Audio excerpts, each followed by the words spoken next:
bilis pa naman dito mga ano ba? Mas muna tayo. Tinanghali ako ng gising guys.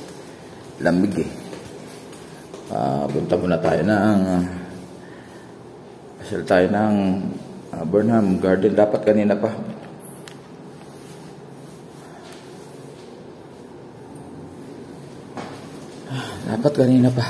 Tinanghali ng gising guys.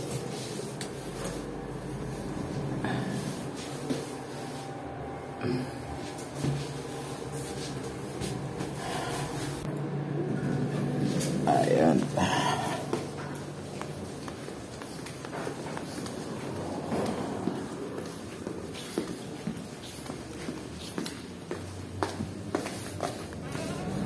Good morning. Yeah.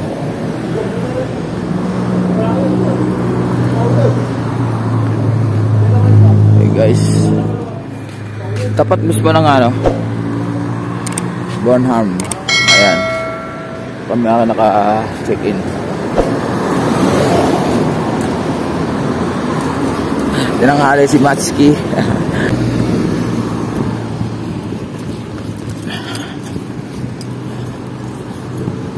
Ayoko mag-jogging. Lapit sa Shakey's. Magaling kami uuwi. Baka mga 8 PM o bala na, basta 8. Maganda yung maganda yung hotel.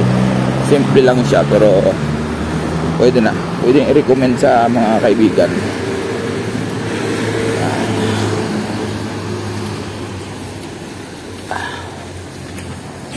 Dito rin ako try ng night market dito. Tinanghali. Hindi kami nakapag-try pumasok.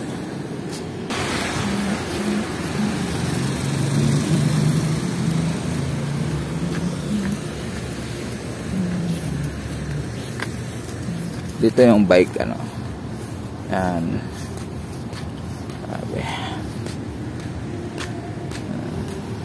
Ito yung mga bata, maliliit pa, nakarating naman sila rito. Ayan. Ayan. Ayan.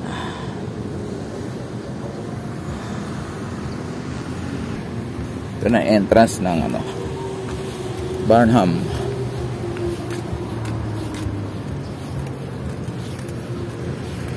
Start ng yes, pero malawak to yun. Doon yung yung lake ang tagdan.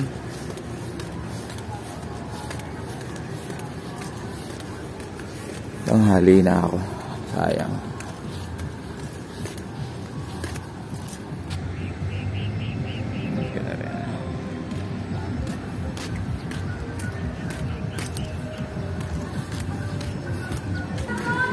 Itong Burnham Park 24 hours to guys, 24 hours.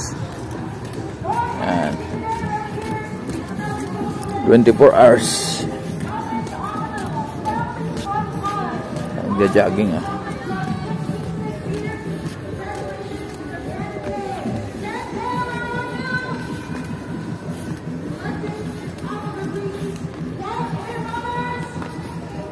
meron pa rin. Pwede pa ako makahabol pala. May mga night market pa rin. Ayun. May mga kagabi. Mga tinda.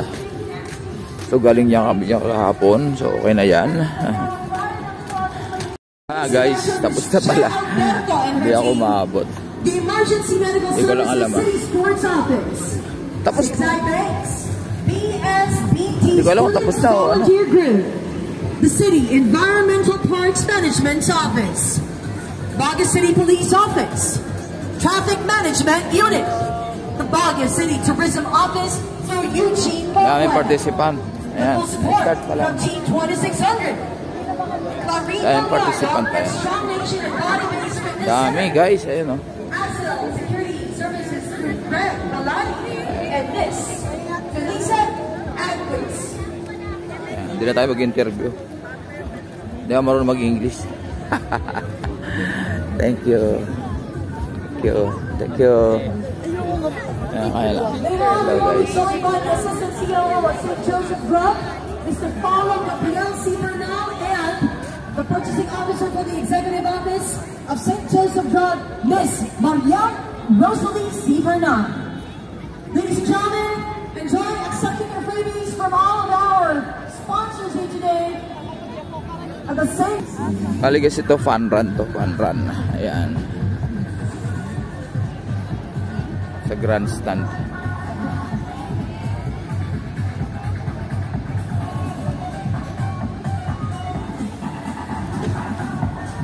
Ayan guys, so hindi na tayo nakaabot. Hindi tayo nakaabot, tapos na. Okay lang. Tinanghali eh.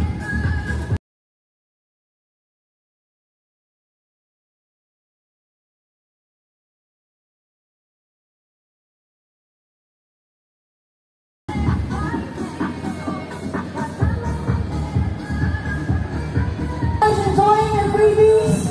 Once again, I'm DJ Hillary Johnson on 96.7 K-Light Baguio's #1 hit music FM radio station. Good morning. 10K lang to, 10K fun run. The family and friends of all the finishers. Maraming salamat po for completing your run. And right now, just claim your freebies as we party with DJ Nasty here in front. Of course, ladies and gentlemen, to thank you all, a thank you remark. Dito tayo ngayon sa Arnham Park pa rin, pero pinuntahan ko yung pinagdadawsan dito ng fishing tournament. Ayan. Talas dito si Rex Fishing TV. Shoutout, idol. Ito yung guys. Ito yung pinakang ito ginagawa yung fishing. Ayan, meron pa palang Independence Day 7th Baguio Fishing Tournament. Ayan. Ayan. Ayan. Pero ang entry fee niya is 500. Dalawang rod is 850. Ayan. On equipment and weight, no limit of hooks. Okay, 3 hours fishing. You can rent a boat. Pwede. Cash prize trophy to wear special prices. Ayan. June 12, 2024, 7 AM, Burnham Lake, Baguio City. Ayan. Okay, yung mga gusto sumali dyan. May pa lang ngayon May. Ayan. Yung mga fishing enthusiasts dyan. Ayan, pwede kayo sumali rito. Ayan, yung mga malapit dito sa Baguio. Ayan guys, ito yung pinakang venue. Ayan. Pwede rin mag-rent ng boat. Kung gusto nyo mas lamang kayo sa iba. Ayan, pero dito mismo ang pinakang fishing ground dito. Itong platform na to. Ayan. Ayan. Okay, shoutout sa'yo, Idol Rage Fishing TV. Ayan, maraming salamat. At sa video na lang ako nakakapanood sa mga adventure mo. Ayan. Okay. Kahapon dito nag-live tayo rito kahapon. Nag-boating tayo. Rowing ba? Rowing. Ayan. Ayan ang SM guys. Ayan o. Grandstand yung kabila na yan. Yung ginagawa yung mga event, mga panagbenga. Gaya yan, meron nga yung pan run. Doon din ginawa. Ayun. Okay. So pinasa lang natin to guys para may idea din yung iba. Ayan. Ayan o. June 12. Ayan. Independence Day 7th Baguio Fishing Tournament. Ayan. Hindi ko sure kung si Idol Rage ang darating dito o kasama siya sa diyan judges or guest, special guest siguro. Siya lagi kasi ang nandito eh. Okay. Ayan tayo. Yan. Wala tayong pan-jogging eh. Wala tayong pan-jogging. So, video na lang tayo. Daan nga pala tayo sa bike rental. Sa bike.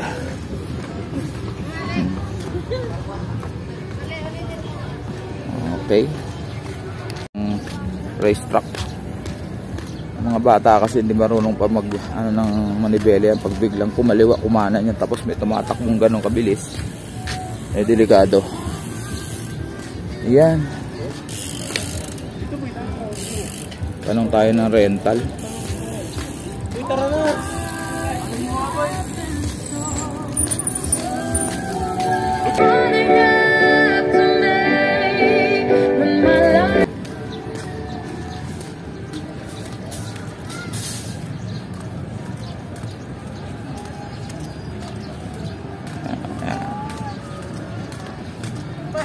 Para mga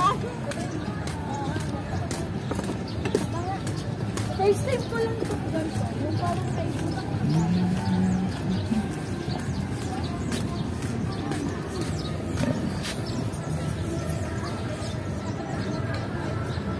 Ayan, kanilang rate. Ayan. Okay.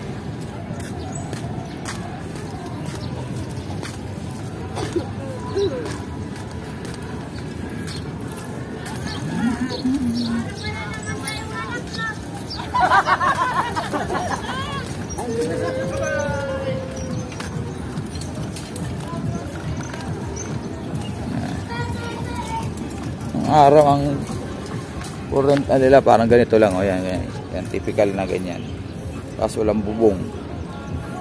Ewan ko, ngayon medyo ganito na, medyo high tech na sila. Yan, yan ganito lang dati. Yan, yan guys. So andyan na yung mga rates nila. Pinakamahal nila 250, ako 250 nakita ko eh.